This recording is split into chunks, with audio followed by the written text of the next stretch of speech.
On Friday, May 1st, 2015, the booster ride named Scream was operating as normally as it was capable of doing at the newly opened Longshan Park in Pingyang, China. The park was holding its grand opening. Around 12:05 p.m., Scream was being loaded with riders when it suddenly started its cycle.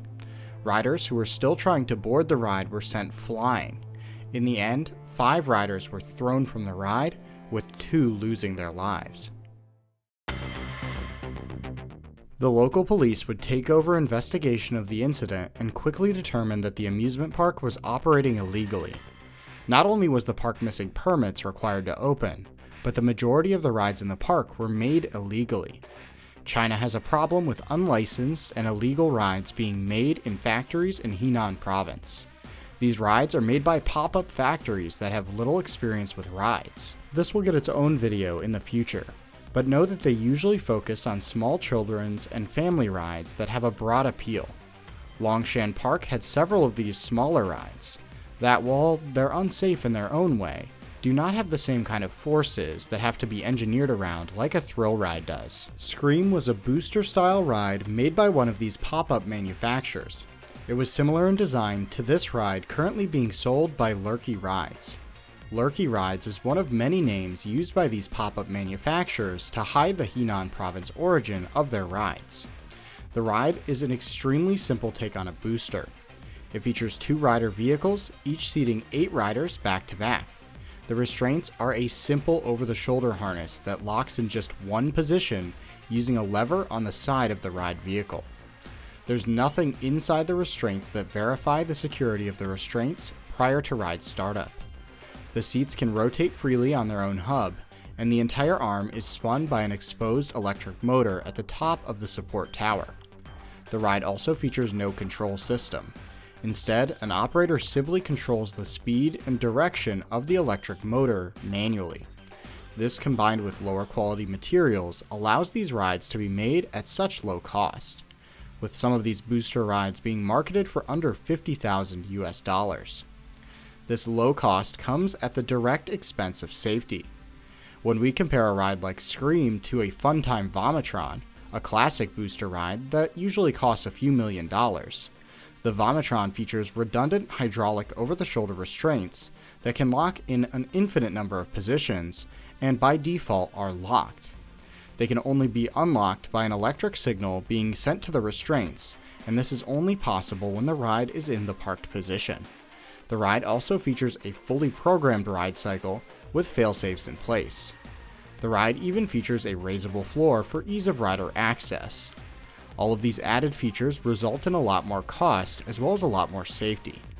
Let's compare the startup checks and processes needed to start a ride cycle on Scream compared to an average Vomitron.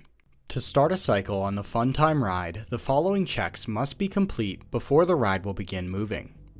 1. All restraints must be locked. 2. All restraints must be lowered to the proper position, determined by a magnetic sensor attached to each individual restraint. 3. The raisable floor must be in the lower position. 4. The operator must have pressed the dispatch button and must be depressing the foot pedal to confirm they are physically present. With Scream, the startup process is vastly simpler.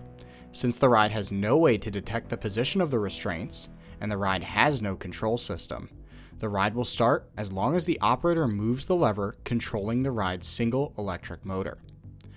This lack of backup safety systems ultimately caused this accident. Rides designed in the same way as Scream are actually not permitted to operate in most of the US and Europe due to ASTM and TÜV standards. This is because rides that exert the amount of forces this type of ride does are required to have restraints that lock in multiple positions.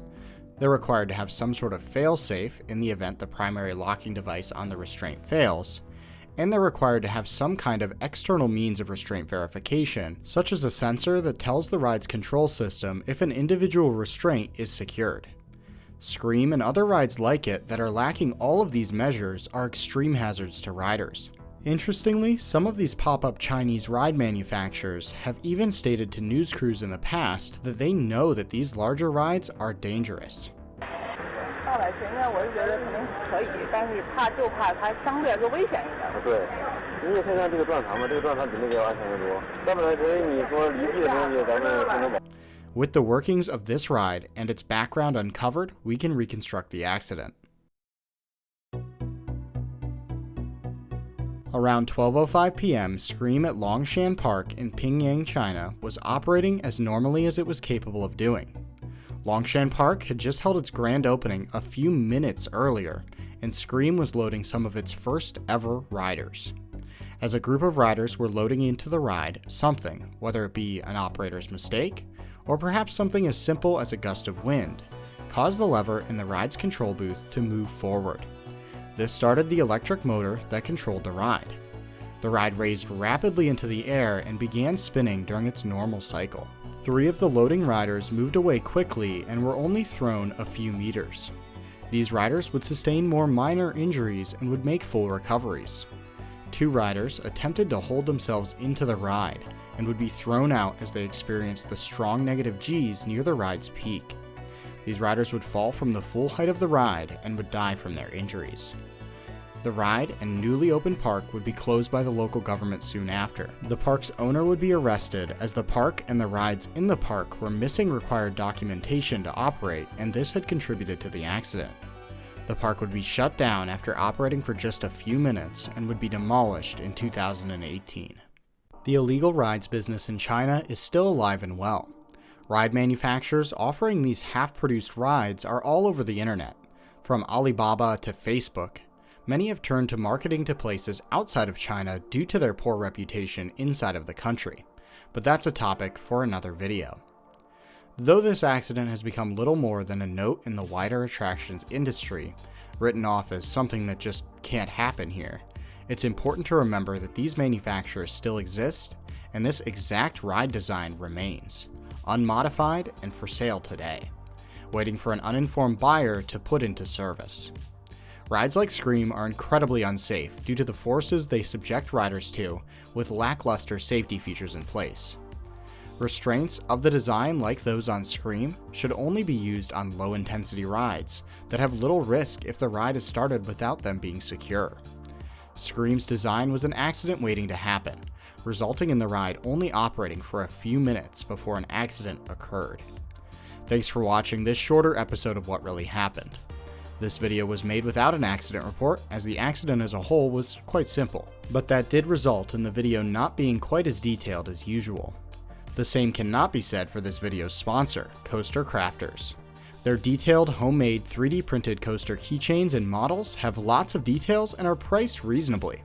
They have keychains representing all major roller coaster manufacturers available in just about every color you could ever want. They also have desk models that allow you to show off your favorite rides in style. Check out Coaster Crafters today on Etsy using the QR code on screen or checking out the video description. Stay tuned for a full video in the near future covering the Chinese illegal ride industry, as well as more What Really Happened videos on more complex accidents soon. Thanks for watching, and we'll see you next time.